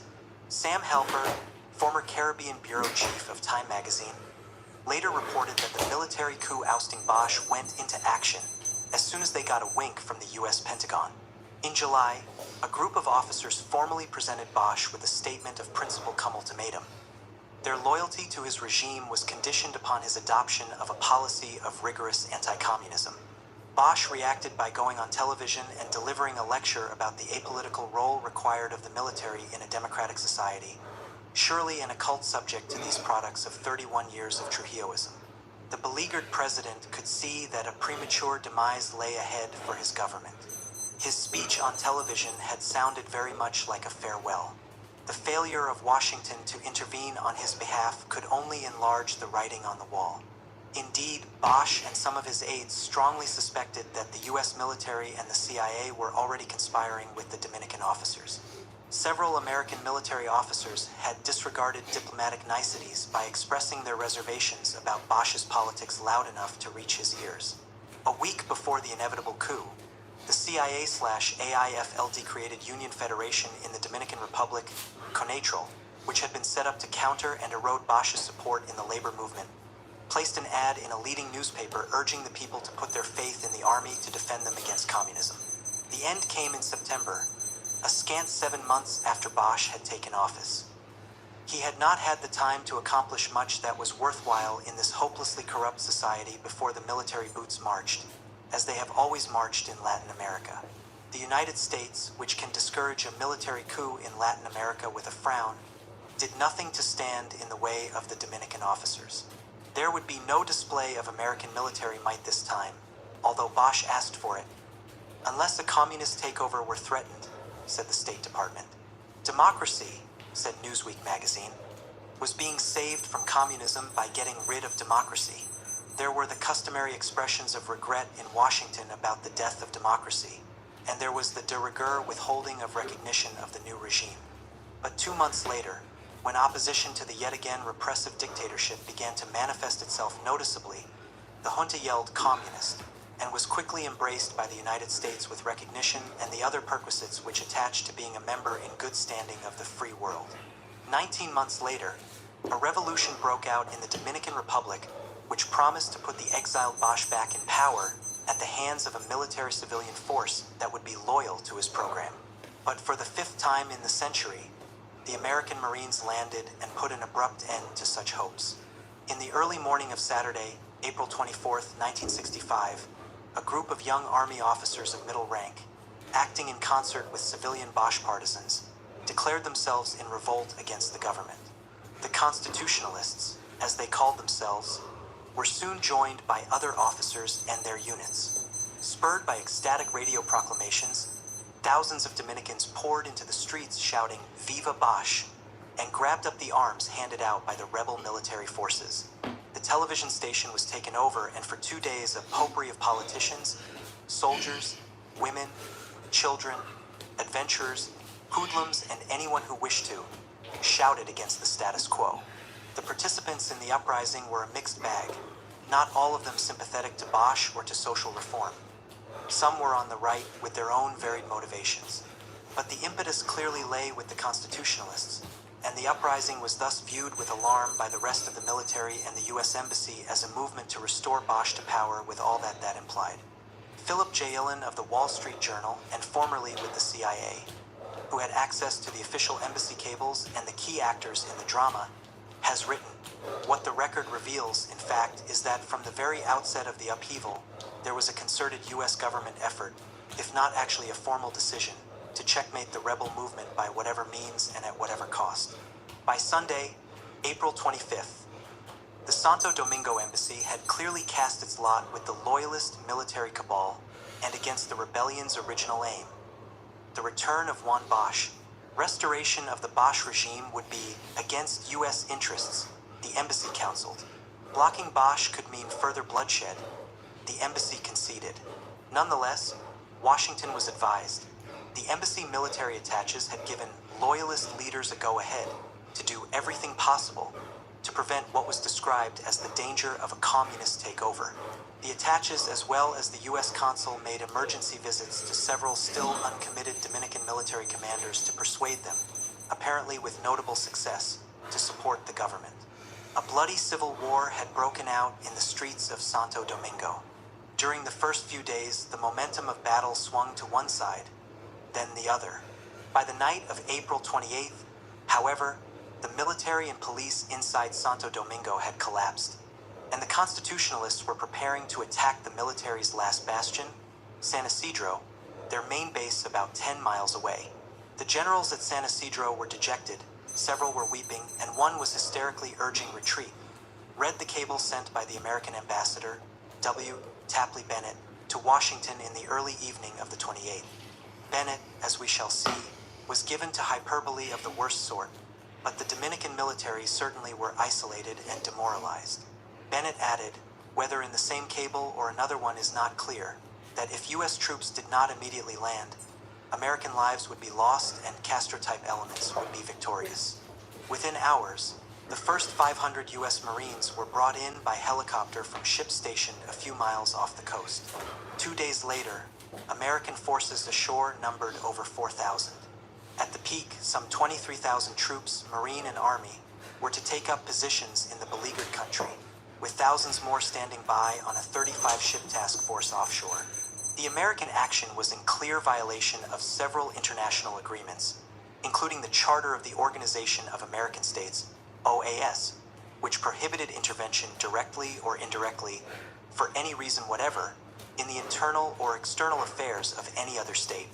During the entire course of the U.S. military occupation, American pronouncements would have had the world believe that its forces were in the Dominican Republic in a neutral capacity, to protect the lives of Americans and other foreigners, establish a ceasefire, ensure free elections, etc. As we have seen, however, the United States had committed itself to one side from the start of hostilities. This continued to be the case. The morning after the landing of the first Marines, Ambassador Bennett was instructed by the State Department that U.S. military officers should be used to help San Isidro develop operational plans to take the rebel stronghold downtown. Within a few days, American troops were deployed in an armed corridor through the center of Santo Domingo so as to divide the Constitutionalist zone and cut off their main body from access to the rest of the country, bottling them up in a small downtown area with their backs to the sea. Other American forces were stationed throughout the countryside. The rebel offensive against San Isidro had been prevented. It was the end of their revolution. The American forces came to the aid of the Dominican military in a number of ways, supplying them with equipment, food, and even their salaries, but it was the direct military involvement that was most telling. On one striking occasion, the sea of American troops parted to allow the Dominican military to pass through and brutally attack and mop up the northern section of the rebel zone, while the main rebel force in the south remained helplessly blocked behind the American line. This smashing victory, the New York Times reported, was visibly aided by United States troops. Other American journalists also reported that U.S. troops took part in the fighting, although Washington officials angrily denied it. The rebels were reduced to little more than sniping attacks on American soldiers, for which they paid a heavy price. U.S. forces blasted apart a building in downtown Santo Domingo from which sniper fire was coming. Advancing into a constitutionalist zone, again after sniper fire, they killed some 67 rebels and bystanders. American paratroops were seen firing at rebels who were retreating, and the Constitutionalists' Minister of Justice and Police was reported to have been killed by United States machine gun fire as he attempted to capture the empty presidential palace in Midtown with a squad of his troops. When the Johnson administration was not denying such actions outright, it was claiming that they were either contrary to orders, individual indiscretions, or isolated incidents. A covert team of Green Berets arrived at one point to help ensure the safety of American civilians. But when they discovered that some of the Americans were assisting rebel forces, their main objective shifted from protecting their fellow countrymen to spying on them. The Green Berets also found the time to lay the groundwork for the assassination of one of the leading constitutionalist leaders, Colonel Francisco Camaño. The plot was canceled at the last moment due to the excessive risk involved.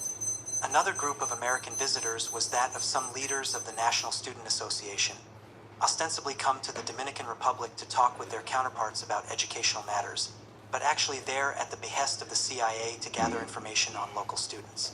This was still 2 years before the expose of the long-lasting relationship between the CIA and the prominent student organization. Throughout this period, the communication guns of the U.S. government were aimed at the people of the United States, the Dominican Republic, and the world to convince them that communists were a dominant element amongst the constitutionalists, that they represented a threat to take over the movement, or that they had already taken it over, with frightening consequences for all concerned. These lists totaled 53 or 58 or 77 names and became a cause célèbre as well as an object of media ridicule. Besides the laughably small numbers involved, in a rebellion of tens of thousands with numerous leaders, several of those on the lists, it turned out, were in prison while others were out of the country.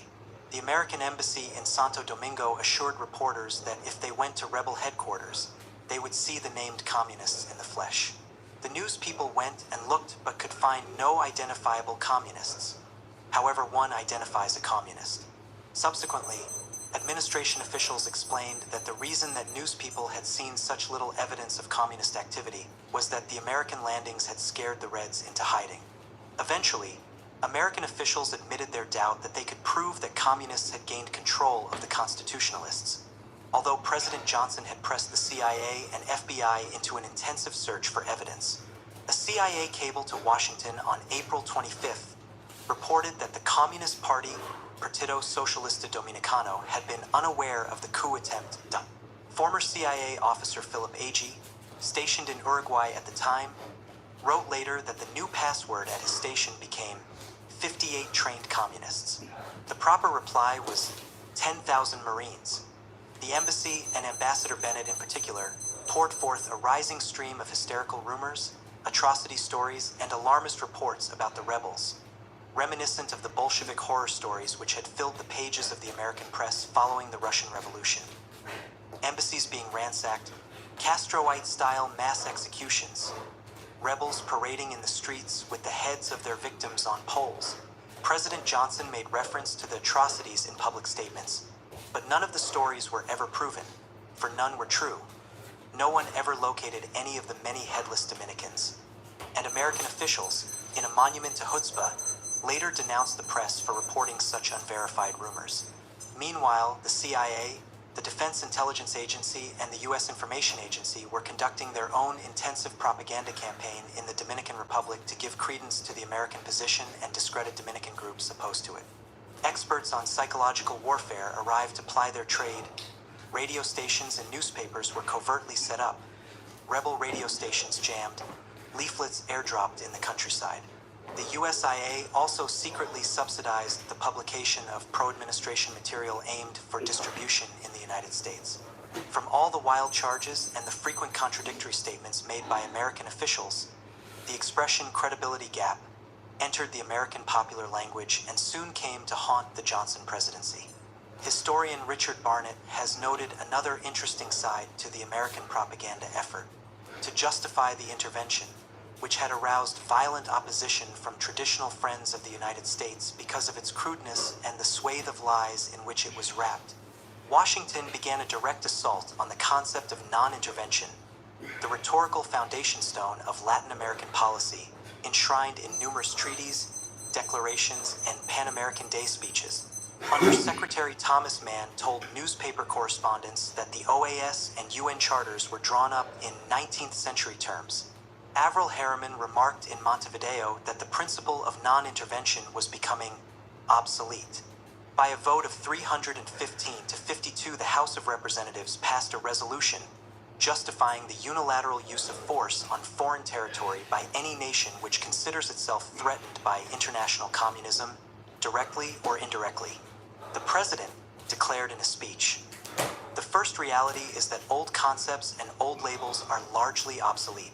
In today's world, with enemies of freedom talking about wars of national liberation, the old distinction between civil war and international war has already lost much of its meaning. The moment of decision must become the moment of action. This is the essence of the Johnson Doctrine," wrote Barnett, "a virtually unlimited claim of legitimacy for armed intervention in civil strife." The last American troops did not leave the Dominican Republic until September 1966. The interim period witnessed a succession of ceasefires, broken truces, and protracted negotiations under provisional governments. In June 1966, elections were held in which Joaquin Balaguer defeated Juan Bosch by a surprisingly large margin. Yet it was not all that surprising. For 5 long years, the people of the Dominican Republic had lived under a cloud of chaos and violence. The experience had instilled in them a deep longing for a return to normalcy, to order, without foreign intervention, without soldiers patrolling their streets, without curfews, tear gas, and bloodshed. With the U.S. Army still very much in evidence and the American distaste for Bosch well known, with the ubiquitous American propaganda hammering home fear of the Red Menace and associating the Constitutionalists, and thus Bosch with communism, with the Dominican military still largely Trujillista in personnel and ideology, a victory for Bosch would be seen by many voters as a danger that all the horrors would rain down upon their heads once more. Bosch, who had returned several months prior to the election, was himself so fearful for his personal safety that he never left his home during the campaign. Joaquin Balaguer remained in office for the next 12 years, ruling his people in the grand Latin American style. The rich became richer and the poor had babies, hungry babies. Democracy remained an alien concept. The police and military regularly kidnapped, tortured, and murdered opponents of the government and terrorized union organizers. But the man was not, personally, the monster that Trujillo was.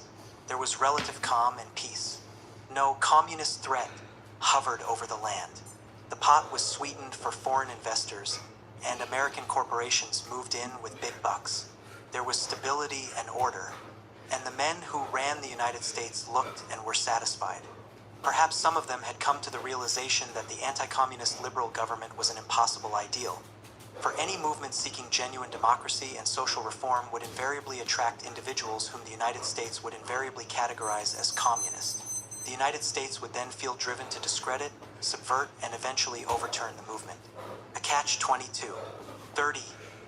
Cuba 1959 to 1980s. The unforgivable revolution. The existence of a revolutionary socialist government with growing ties to the Soviet Union only 90 miles away, insisted the United States government, was a situation which no self-respecting superpower should tolerate, and in 1961 it undertook an invasion of Cuba. But less than 50 miles from the Soviet Union sat Pakistan, a close ally of the United States, a member since 1955 of the Southeast Asia Treaty Organization, SEATO, the US created anti-communist alliance. On the very border of the Soviet Union was Iran, an even closer ally of the United States, with its relentless electronic listening posts, aerial surveillance, and infiltration into Russian territory by American agents. And alongside Iran, also bordering the Soviet Union, was Turkey, a member of the Russians' mortal enemy, NATO, since 1951. In 1962, during the Cuban Missile Crisis, Washington, seemingly in a state of near panic, informed the world that the Russians were installing offensive missiles in Cuba. The US promptly instituted a quarantine of the island. A powerful show of naval and marine forces in the Caribbean would stop and search all vessels heading towards Cuba. Any found to contain military cargo would be forced to turn back. The United States, however, had missiles and bomber bases already in place in Turkey and other missiles in Western Europe pointed toward the Soviet Union. Russian leader Nikita Khrushchev later wrote, "The Americans had surrounded our country with military bases and threatened us with nuclear weapons, and now they would learn just what it feels like to have enemy missiles pointing at you. We'd be doing nothing more than giving them a little of their own medicine." After all, the United States had no moral or legal quarrel with us. We hadn't given the Cubans anything more than the Americans were giving to their allies. We had the same rights and opportunities as the Americans. Our conduct in the international arena was governed by the same rules and limits as the Americans. Lest anyone misunderstand, as Khrushchev apparently did, the rules under which Washington was operating, Time magazine was quick to explain. On the part of the communists, the magazine declared, this referring to Khrushchev's offer to mutually remove missiles and bombers from Cuba and Turkey, had obvious tactical motives. On the part of neutralists and pacifists, who welcomed Khrushchev's offer, it betrayed intellectual and moral confusion. The confusion lay, it seems, in not seeing clearly who were the good guys and who were the bad guys, for the purpose of the US bases in Turkey was not to blackmail Russia but to strengthen the defense system of NATO, which had been created as a safeguard against Russian aggression. As a member of NATO, Turkey welcomed the bases as a contribution to her own defense. Cuba, which had been invaded only the year before, could have, it seems, no such concern. Time continued its sermon. Beyond these differences between the two cases, there is an enormous moral difference between US and Russian objectives. To equate US and Russian bases is in effect to equate US and Russian purposes. The US bases, such as those in Turkey, have helped keep the peace since World War II, while the Russian bases in Cuba threatened to upset the peace. The Russian bases were intended to further conquest and domination, while US bases were erected to preserve freedom. The difference should have been obvious to all. Equally obvious was the right of the United States to maintain a military base on Cuban soil, Guantanamo Naval Base by name, a vestige of colonialism staring down the throats of the Cuban people, which the US, to this day, refuses to vacate despite the vehement protest of the Castro government. In the American lexicon, in addition to good and bad bases and missiles, there are good and bad revolutions. The American and French revolutions were good. The Cuban Revolution is bad. It must be bad because so many people have left Cuba as a result of it. But at least 100,000 people left the British colonies in America during and after the American Revolution. These Tories could not abide by the political and social changes, both actual and feared, particularly that change which attends all revolutions worthy of the name. Those looked down upon as inferiors no longer know their place. Or, as the US Secretary of State put it after the Russian Revolution, the Bolsheviks sought to make the ignorant and incapable mass of humanity dominant in the earth. The Tories fled to Nova Scotia and Britain carrying tales of the godless, dissolute, barbaric American revolutionaries. Those who remained and refused to take an oath of allegiance to the new state governments were denied virtually all civil liberties. Many were jailed, murdered, or forced into exile. After the American Civil War, thousands more fled to South America and other points, again disturbed by the social upheaval. How much more is such an exodus to be expected following the Cuban Revolution? A true social revolution, giving rise to changes much more profound than anything in the American experience. How many more would have left the United States if 90 miles away lay the world's wealthiest nation welcoming their residents and promising all manner of benefits and rewards? After the Cuban Revolution in January 1959, we learned that there are also good and bad hijackings. On several occasions, Cuban planes and boats were hijacked to the United States, but they were not returned to Cuba, nor were the hijackers punished. Instead, some of the planes and boats were seized by U.S. authorities for non-payment of debts claimed by American firms against the Cuban government. But then there were the bad hijackings, planes forced to fly from the United States to Cuba. When there began to be more of these than flights in the opposite direction, Washington was obliged to reconsider its policy. It appears that there are as well good and bad terrorists. When the Israelis bombed PLO headquarters in Tunis in 1985, Ronald Reagan expressed his approval. The president asserted that nations have the right to retaliate against terrorist attacks as long as you pick out the people responsible. But if Cuba had dropped bombs on any of the headquarters of the anti-Castro exiles in Miami or New Jersey, Ronald Reagan would likely have gone to war, though for 25 years the Castro government had been on the receiving end of an extraordinary series of terrorist attacks carried out in Cuba, in the United States, and in other countries by the exiles and their CIA mentors. We shall not discuss the consequences of Cuba bombing CIA headquarters. Bombing and strafing attacks of Cuba by planes based in the United States began in October 1959, if not before. In early 1960, there were several firebomb air raids on Cuban cane fields and sugar mills, in which American pilots also took part, at least 3 of whom died in crashes, while 2 others were captured. The State Department acknowledged that one plane which crashed, killing 2 Americans, had taken off from Florida, but insisted that it was against the wishes of the U.S. government. In March, a French freighter unloading munitions from Belgium exploded in Havana, taking 75 lives and injuring 200, some of whom subsequently died. The United States denied Cuba's accusation of sabotage, but admitted that it had sought to prevent the shipment. And so it went, reaching a high point in April of the following year in the infamous CIA-organized invasion of Cuba at the Bay of Pigs. Over 100 exiles died in the attack. Close to 1,200 others were taken prisoner by the Cubans. It was later revealed that 4 American pilots flying for the CIA had lost their lives as well. The Bay of Pigs assault had relied heavily on the Cuban people rising up to join the invaders, but this was not to be the case. As it was, the leadership and ranks of the exile forces were riddled with former supporters and henchmen of Fulgencio Batista, the dictator overthrown by Castro, and would not have been welcomed back by the Cuban people under any circumstances. Despite the fact that the Kennedy administration was acutely embarrassed by the unmitigated defeat, indeed, because of it, a campaign of smaller-scale attacks upon Cuba was initiated almost immediately. Throughout the 1960s, the Caribbean island was subjected to countless sea and air commando raids by exiles, at times accompanied by their CIA supervisors, inflicting damage upon oil refineries, chemical plants and railroad bridges, cane fields, sugar mills and sugar warehouses, infiltrating spies, saboteurs, and assassins, anything to damage the Cuban economy, promote disaffection, or make the revolution look bad, taking the lives of Cuban militia members and others in the process pirate. Attacks on Cuban fishing boats and merchant ships, bombardments of Soviet vessels docked in Cuba, an assault upon a Soviet army camp with 12 Russian soldiers reported wounded, a hotel and a theater shelled from offshore because Russians and East Europeans were supposed to be present there. These actions were not always carried out on the direct order of the CIA or with its foreknowledge, but the agency could hardly plead rogue elephant.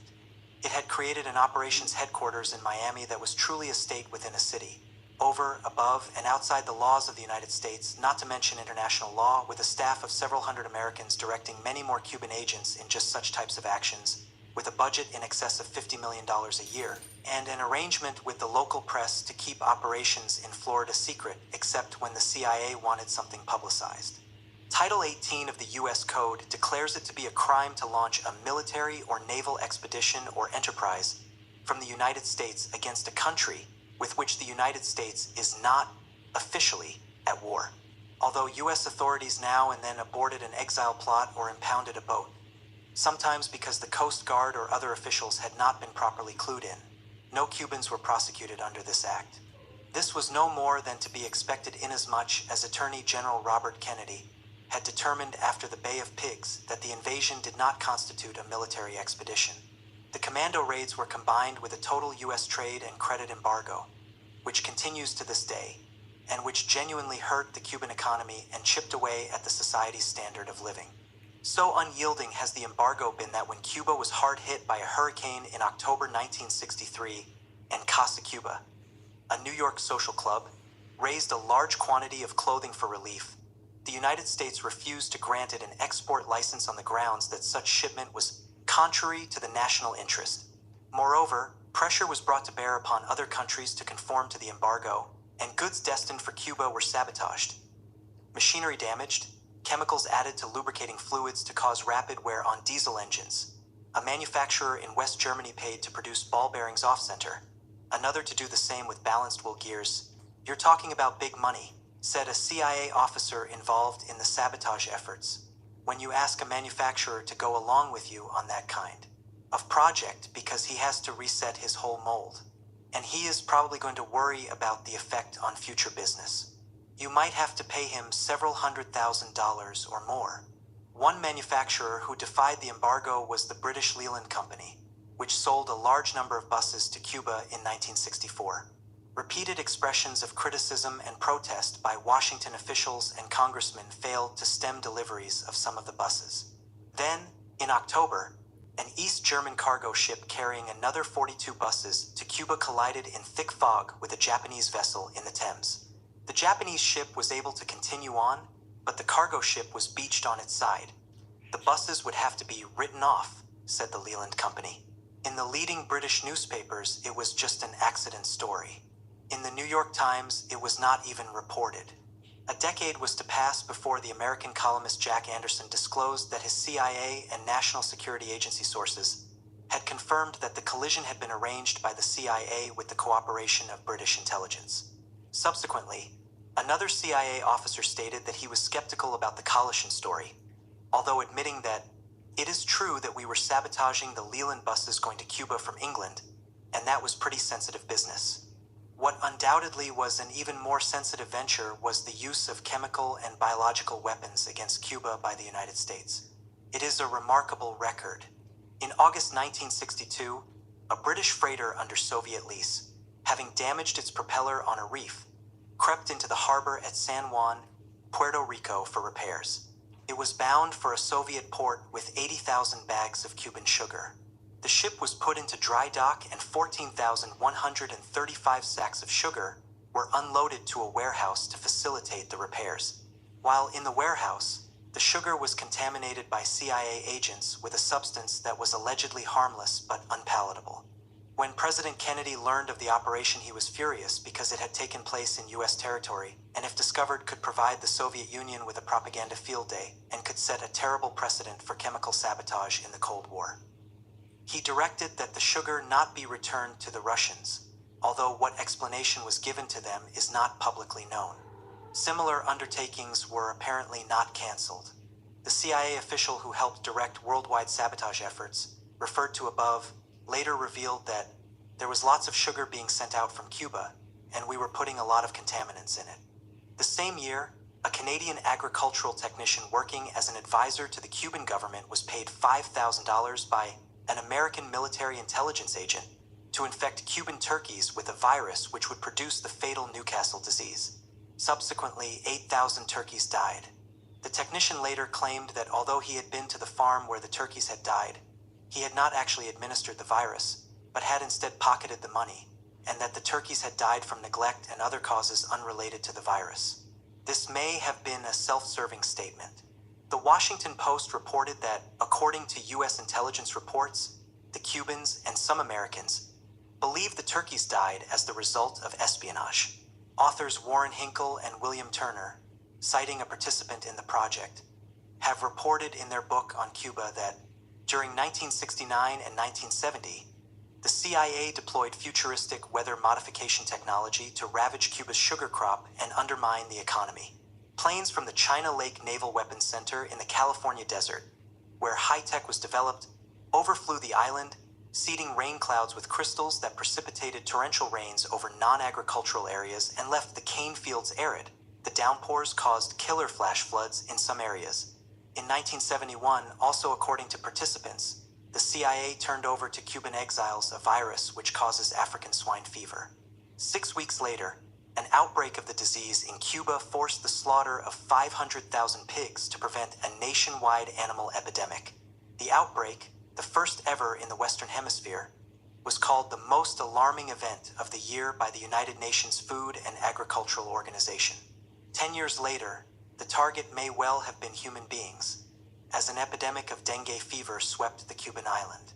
Transmitted by blood-eating insects, usually mosquitoes, the disease produces severe flu symptoms and incapacitating bone pain. Between May and October 1981, over 300,000 cases were reported in Cuba with 158 fatalities, 101 of which were children under 15. In 1956 and 1958, declassified documents have revealed the U.S. Army loosed swarms of specially bred mosquitoes in Georgia and Florida to see whether disease-carrying insects could be weapons in a biological war. The mosquitoes bred for the tests were of the Aedes aegypti type, the precise carrier of dengue fever as well as other diseases. In 1967, it was reported by Science magazine that at the U.S. Government Center in Fort Detrick, Maryland, dengue fever was amongst those diseases that are at least the objects of considerable research and that appear to be among those regarded as potential BW, biological warfare agents. Then, in 1984, a Cuban exile on trial in New York testified that in the latter part of 1980 a ship traveled from Florida to Cuba with a mission to carry some germs to introduce